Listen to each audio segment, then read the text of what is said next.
Hey there, this is K4A, Knowledge for All Educational Videos channel.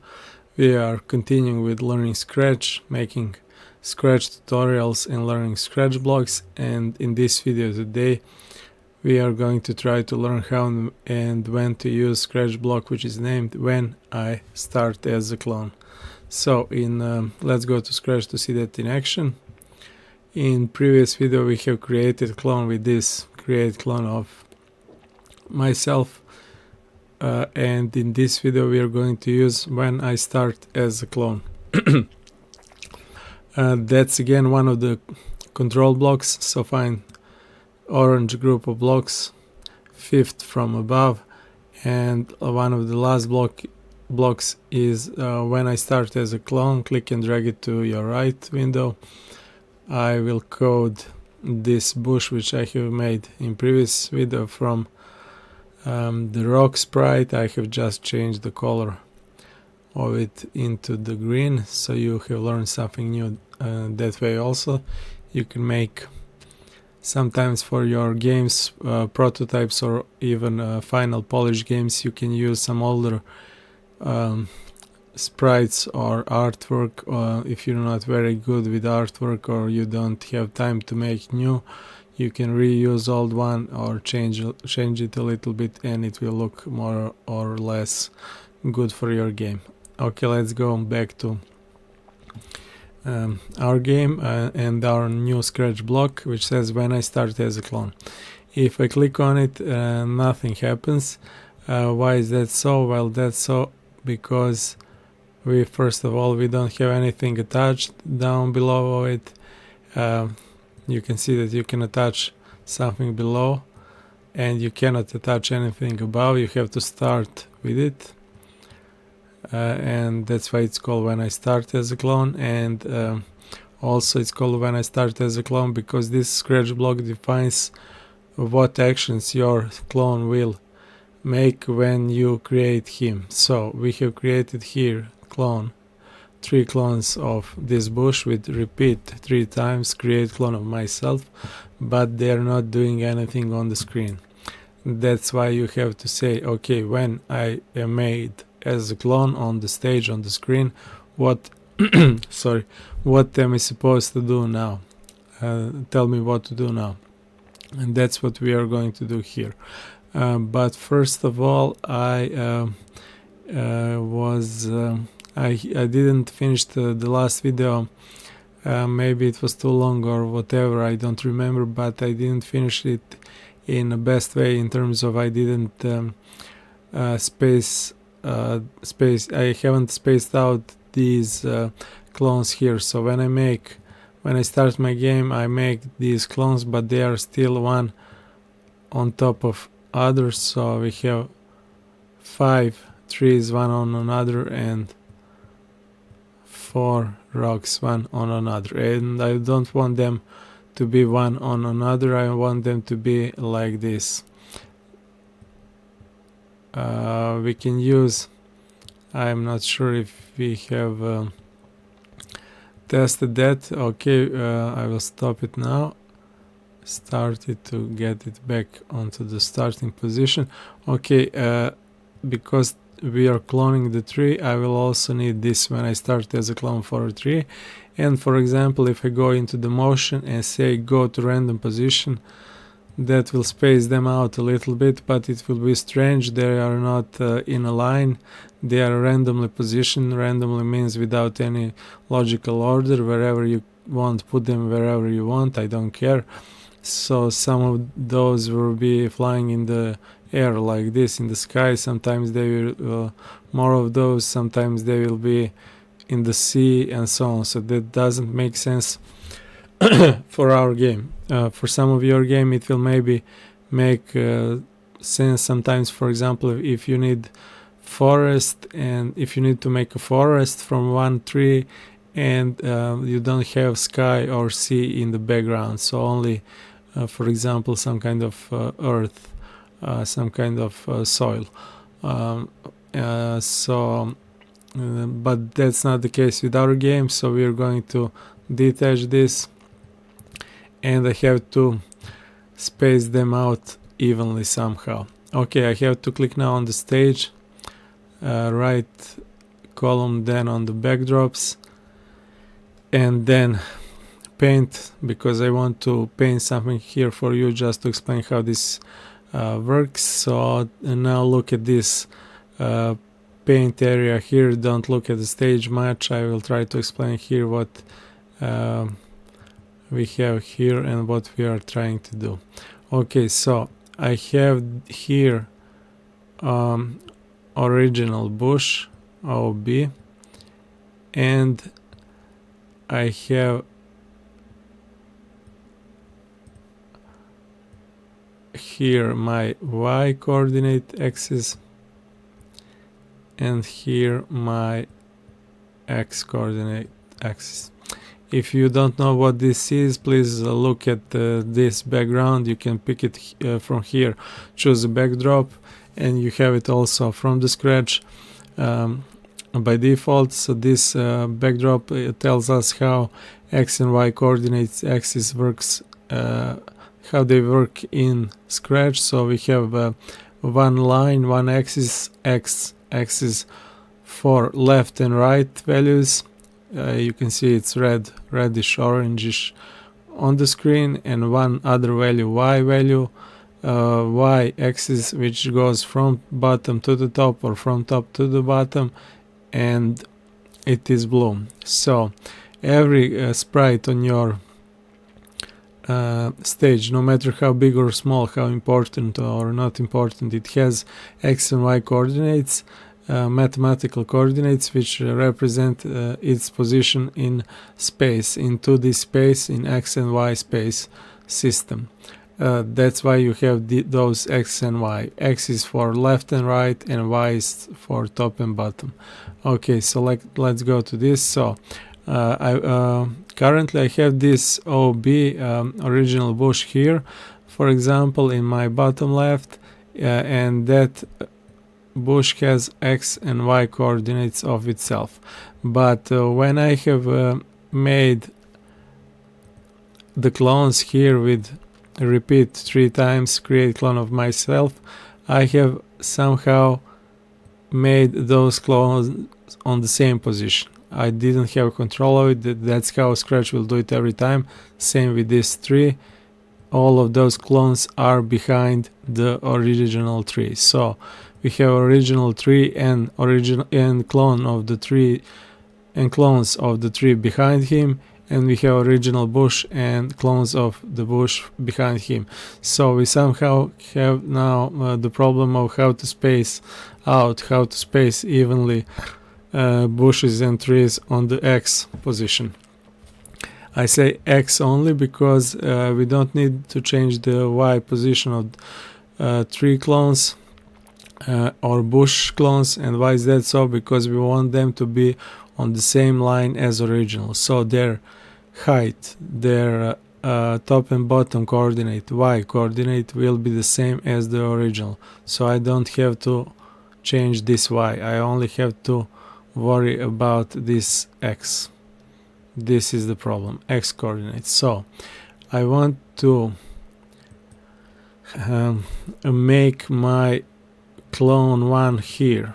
For example, this is clone 1, then clone 2 here, then clone 3 here. Those are the clone of the bush, original bush. So this is clone 1 bush, this is clone bush, clone 2 bush, clone 3.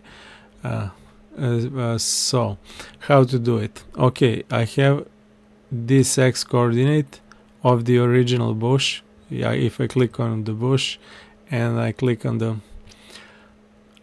its X and Y under the stage, I can read them, or I can read them here also because I have used this motion block, go to X and Y. So X is minus 147 and Y is minus 123.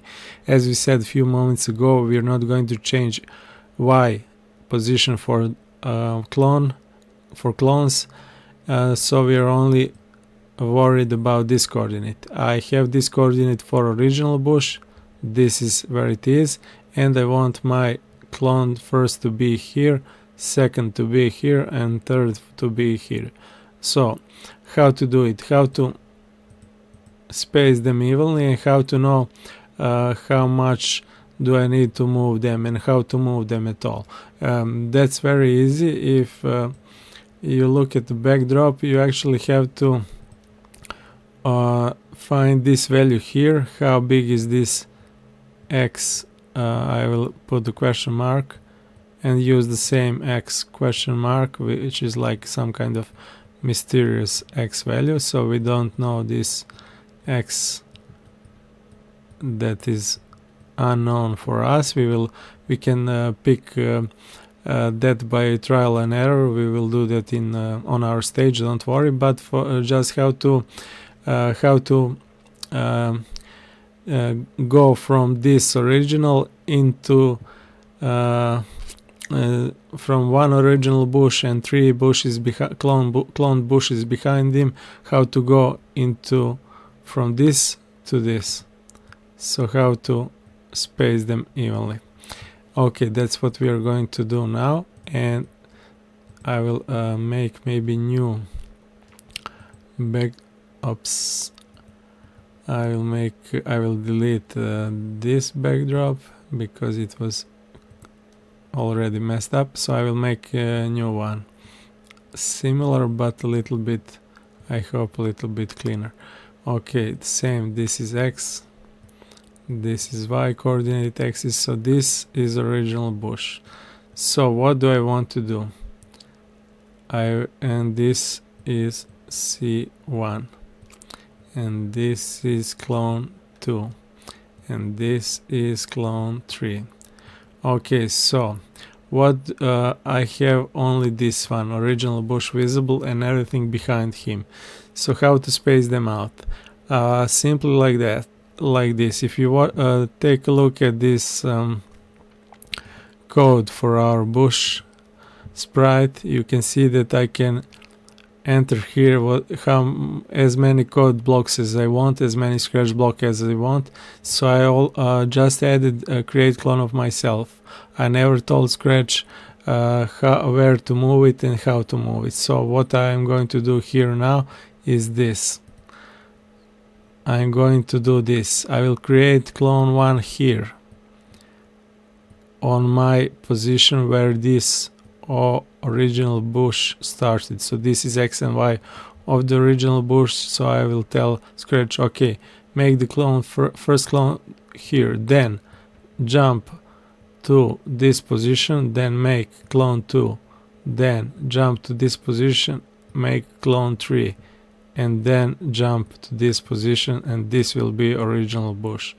So instead of making here, I have picked the probably simplest way to do it, not to confuse you too much, I hope, at least.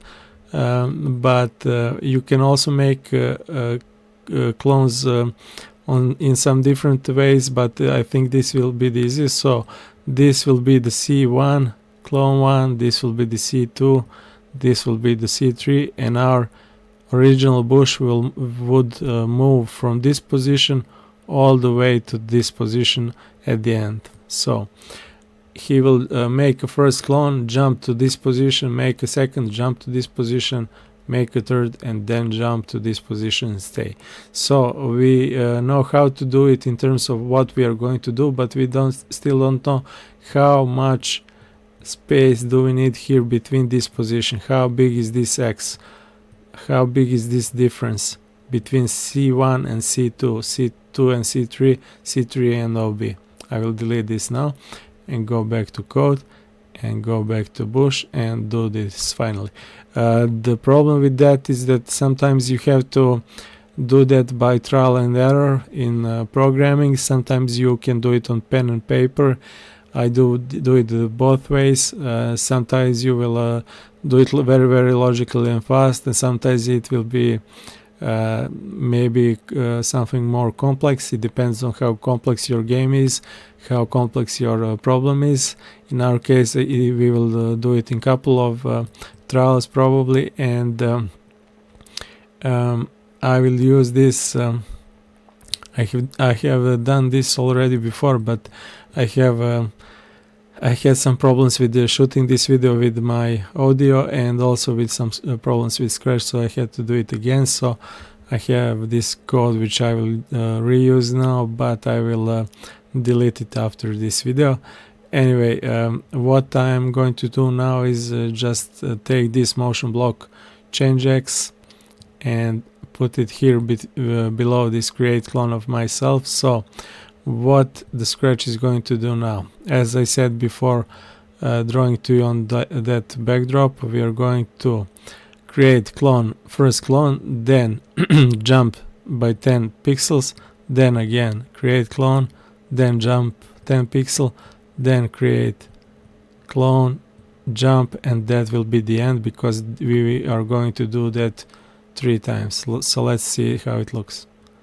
Okay, so you see this works, but it's too close. So instead of 10, we just have to type, for example, 60. This is better, again trial and error, but not good enough. 120 looks good, but I want to start a little bit here. So how?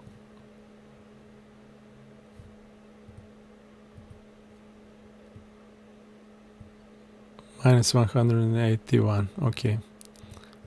Minus 180. Okay, I have just moved a little bit bush to the left, so it would be closer to the left bottom corner, so we would have more space. And that's it. It looks great. So if you're still confused, I will use one more thing to I will delete this one, and I will use this say. Just if you're still confused what we are doing, I will make the bush the starting bush. This is the starting bush, not clone. We are making the clones here, and we are going to use some code here soon, don't worry. But I'm going to say here with the original bush, I am original, just to show you where the original is. It's here in the top right corner, right? Yeah, that's true. That's what I was drawing to you, but I think I have deleted that backdrop. Yeah, never mind. You can rewind to see it again if you need it. If not, I think this is more than easy to understand, and I will use some kind of code here to use it for this second group of blocks. And zoom a little bit. Okay, so we have what we were doing here. We have this was the original bush, so we said okay, repeat 3 times, create clone of it, jump here, that means change X by 120. That was the first time. Then the second time, create clone of yourself and jump here, okay, and the third time, create clone of myself and jump here. After this third time, because I said repeat it 3 times, it will just jump 120 pixels to the right and stay there. If you have some other needs for your code here, just continue coding, continue adding and snapping more code. I just need these bushes to be like some kind of environment art for my game, and that's it. They are looking great. I will do that for the tree also. So we used change X. Okay, let's see, let's try with 70. Not bad. 90. That's cool. This looks good, but again I want my first tree to start here. I have to detach to move it. So I'm looking now at my x coordinate. You see now it's minus 155. I want it a little bit to the left. Now it's minus 177, maybe a little more. Minus 180, let me see, like a bush.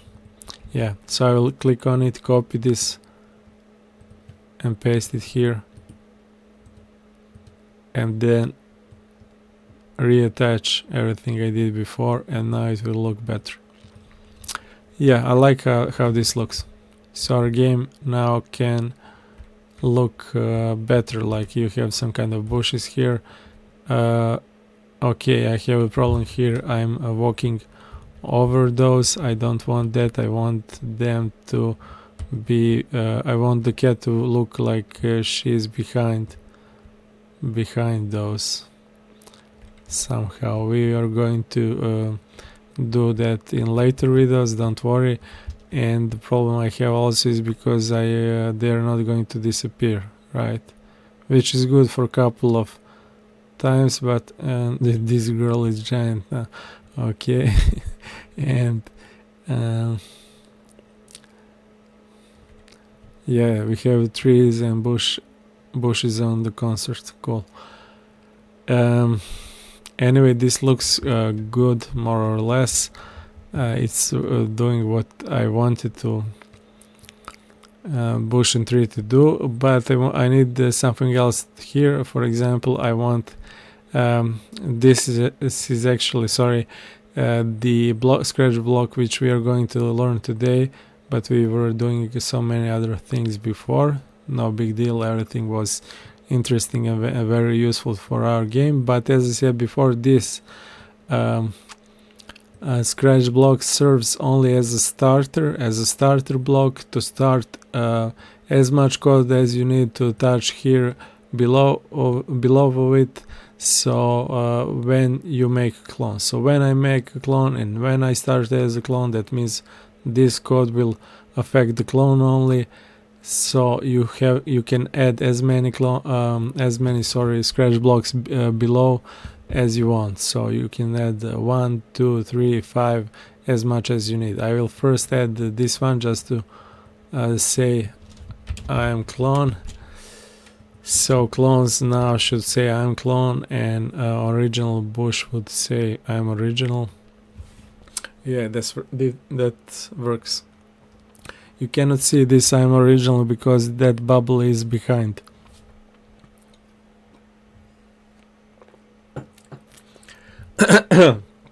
What other problems can we have here? I said before in previous video, I think, or in description of the video, that sometimes this cloning in Scratch can help you very much to make some fast games. For example, if you need some kind of clones which behave mostly the same in the same manner or way, like, I don't know, coins, collectibles, enemies, or something like that.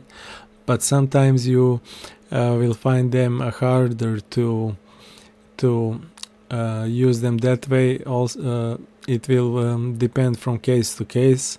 I will make, I hope, more tutorials in future, so we will go through a couple of cases, but in general it's not like some default usage for those. You have to first think about how to use it and when, then use it and see if it will fit your game. If not, then go some other way, like make couple of sprites if you want more control and so on. And in some more complex game programming languages, like I don't know, C#, C++, Python, GameMaker and so on, you can have much more control because you type things, you don't have those visual blocks. So as much as you progress as a game developer, you will probably go from scratch to something else. That's okay. If you cannot program some complex game, that's here, don't give up, just go with some other game language, and that's it. We will talk about it in later videos. And the other thing which I want to add here and finish this video is just change color effect, which we have learned before, which will change our sprite color, and because I have added here by 25, it should, I think it should change it from this green to something else, and maybe I can add some kind of operator random, right? Random from 1 to 100, so they will now look randomly, probably. Not sure. Yeah, so you can see how they differ. Yeah, this is a good example. So you see, for example, how maybe one more. I'm not sure how big number I can use here. Yeah, this is better. So you can see how although you have although you have made same looking clones from original bush, you can add something like this, change color, pick random, so they will look a little bit different and so on, so they don't have to look all the same, and that will be cool for some of your games. For example, if you need different kind of enemies and some kind of randomness for your game to look better, this is the way to do it. Okay, we have learned this new Scratch block, and that's it for this video. Keep on learning, keep on scratching, keep on helping your friends and family and all the people you can. Share your knowledge and everything you can with them. Bye for now, and I hope I will see you in next videos.